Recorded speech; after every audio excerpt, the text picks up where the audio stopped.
Salut les chips, j'espère que vous allez bien, vous êtes en pleine forme. On se retrouve cette semaine pour découvrir le professeur Raoult, Épidémie, vrai danger et fausse alerte.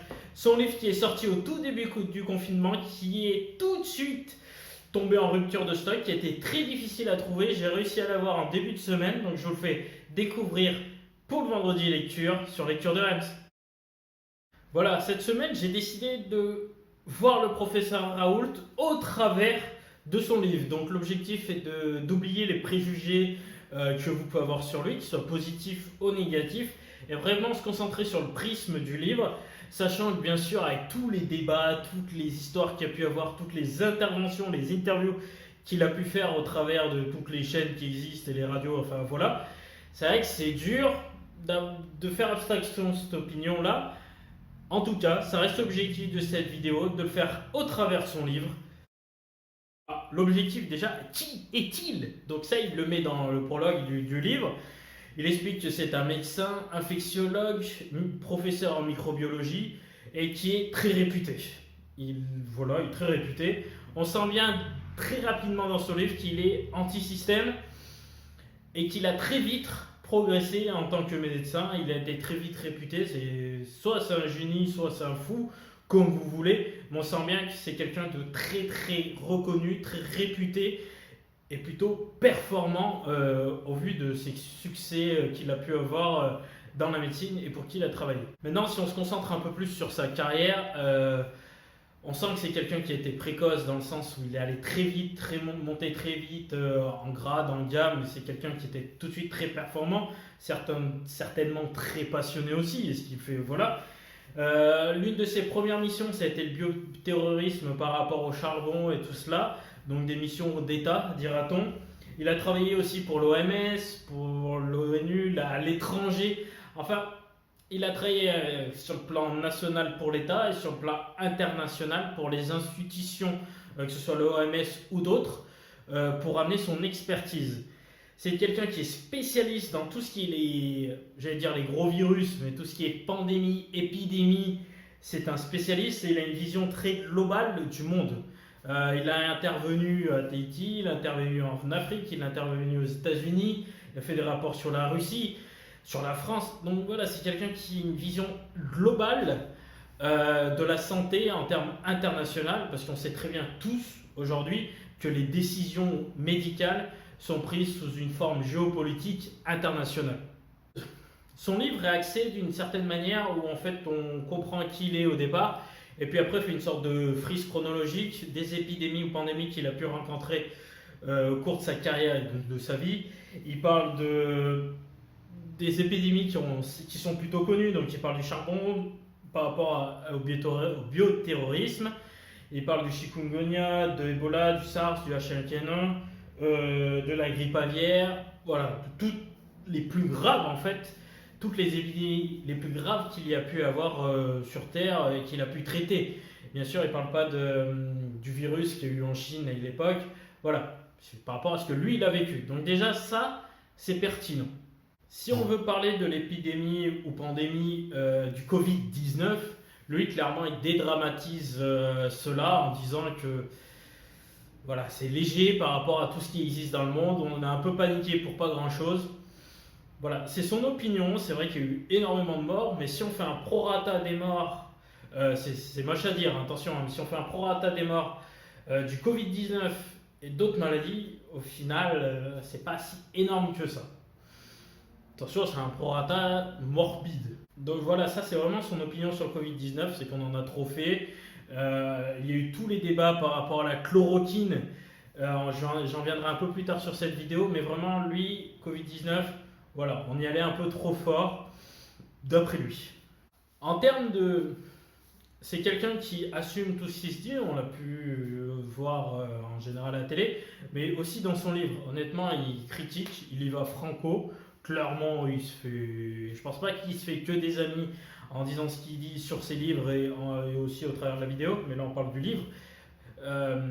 Il critique les institutions, il critique la gestion du Covid-19 en disant qu'elle était catastrophique. Lui, il ne globalise pas particulièrement ça en France, hein, il dit au niveau mondial, ça a été un peu des branques. À part les pays, par exemple la Corée du Sud ou Taïwan, tout ça, qui ont plutôt bien géré parce qu'ils étaient proches de la Chine, peut-être qu'ils ont percuté différemment. Il critique surtout en France par rapport aux tests, en estimant qu'on aurait pu faire les tests et qu'on ne l'a pas fait. Est-ce par gestion politique, flemme ou on ne saura pas, il faut demander au gouvernement directement et je pense qu'il ne donnera pas la réponse.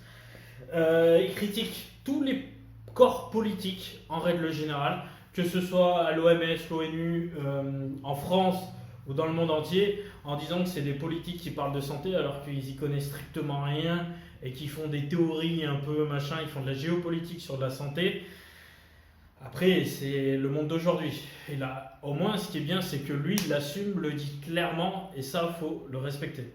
Quand il parle de la gestion politique, il déglingue un peu tout le monde, hein, même les certains dirigeants ou dirigeantes qui a pu avoir l'OMS, un organisme de santé, et les dirigeants ne sont pas issus de la santé. Bon, voilà, c'est compliqué, c'est des businessmen ou women, mais ils y connaissent rien à la santé, donc c'est compliqué d'avoir une logique. Tu es censé avoir des conseillers, mais les conseillers sont plus ou moins performants ou pas. Après, si on parle aussi de l'oligarque pharmaceutique qui peut y avoir, clairement, il déglingue tout ça en disant qu'on critique la chloroquine parce que c'est pas cher. Ça fait des années que ça fonctionne, qu'il n'y a jamais eu de problème. Là, tout allait bien. Par contre, quand ça va, entre guillemets, pouvoir rapporter des millions, parce qu'à soigner tout le monde, on va pas se mentir, hein, ça coûte de l'argent. Donc, ça peut potentiellement être une manne financière ultra importante, même énormissime. Donc, c'est vrai que vendre un produit pas cher, ça fait un peu chier pour les oligarques pharmaceutiques. Et clairement, c'est ce qu'il dit dans son livre, et il le dit aussi dans les débats télévisés. Après, il parle aussi de tout ce qui est avantage, magouille, les conseillers, mais qui sont conseillers, on va dire, avec avantage, plus ou moins déclarés. Voilà, mon mari, c'est le directeur de tel truc, donc prenez ça, c'est plutôt cool, vous allez voir, elle est bien. Mais par contre, je n'ai pas touché d'argent. Pas directement, quoi. Et là-dessus, c'est bien qu'il fracasse un peu ça et qu'on le sait plus ou moins clairement, et c'est bien qu'il y ait des médecins comme le professeur Raoult, des gens un peu connus. Bon, il est en train de se stariser, hein, mais dans son livre, en tout cas, il le met en avant, et ça, c'est très bien. Et il parle vraiment de toutes ces magouilles-là, qui soient politiques, géopolitiques, qui soient les lobbies pharmaceutiques. Tout cela, un peu, il y va, quoi. Clairement, on a fait un peu le tour du livre là, hein. Donc après, à vous de vous faire l'opinion que vous voulez. Je vais juste rajouter un point, il amène beaucoup de culture, soit un aspect un peu philosophique, mais aussi d'autres personnes. Il cite des textes qu'il a donnés, des textes internationaux, donc où il n'est pas le seul à avoir écrit ces textes-là. Souvent, c'est à 4, 5, 6, voire un peu plus de médecins, hommes ou femmes, peu importe, de toutes origines. Donc ça, c'est bien, ça permet d'aller vérifier les sources, voir ce qu'il dit. Donc il y en a beaucoup qui sont en anglais.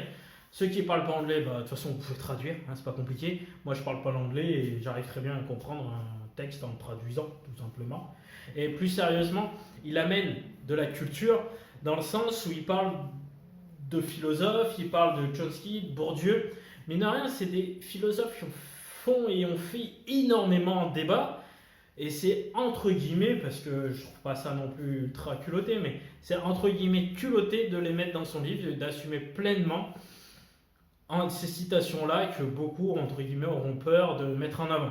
Il a une culture générale, une culture littéraire, historique qui est quand même très importante. Donc ça, il faut quand même pouvoir le souligner. Après, de tout ce qu'on a pu en voir au travers de ce livre-là, clairement, c'est quelqu'un de sûr de lui. Il est sûr et certain de ce qu'il raconte. Il amène des faits. Il est très factuel dans son livre. Il dit ça c'est pas bien, ça c'est bien, ça se passe comme ça, point barre. Il n'est pas là pour essayer de dire ouais peut-être que machin, lui il n'est pas gentil, machin. Il dit c'est de la merde, point barre. Donc ça c'est quand même plutôt rare dans un livre d'assumer autant ses propos, donc je trouve ça bien, c'est percutant. Après le livre en soi-même, est-ce qu'il vaut le coup d'être acheté ? En début de confinement peut-être, parce qu'au moins ça faisait découvrir le personnage de professeur Raoult. Après, aujourd'hui même, avec tous les interviews, tous les débats télévisés que vous avez pu avoir, tout ce qui s'est passé autour de lui, sa starification et sa détestation pour certains, Honnêtement, il n'y a pas une plus-value énorme. Si vous voulez en savoir plus sur le professeur Raoult, il faudra certainement s'orienter sur d'autres livres de sa part. Voilà. Après, le livre est bien, mais si vous voulez en savoir beaucoup plus sur le professeur Raoult, c'est pas sur celui-là que vous devrez aller. Après, honnêtement, il est cool. Il est cool à lire, il se lit très vite. Il n'est pas trop cher, il fait 10-12 euros, je crois, de mémoire. Donc honnêtement, ça reste correct comparé à d'autres livres. Voilà, j'espère vous avoir fait découvrir le professeur Raoult au travers de son livre Épidémie, vrai danger et fausse alerte. J'espère que vous avez aimé cette vidéo. Comme toujours, mettez un pouce bleu vers le haut, ça fait plaisir. Mettez un commentaire, ça fait plaisir. Pensez à vous abonner à mon Instagram, Lecture de Reims. J'y pose des choses tous les jours, toutes les semaines, et des choses que vous ne voyez pas sur YouTube. Donc voilà, si vous avez des idées de livres pour de prochaines vidéos, mettez-les en commentaire, avec grand plaisir je le ferai si je trouve que le livre est pertinent et va avec la chaîne. Voilà, je vous souhaite un bon vendredi lecture et à la prochaine.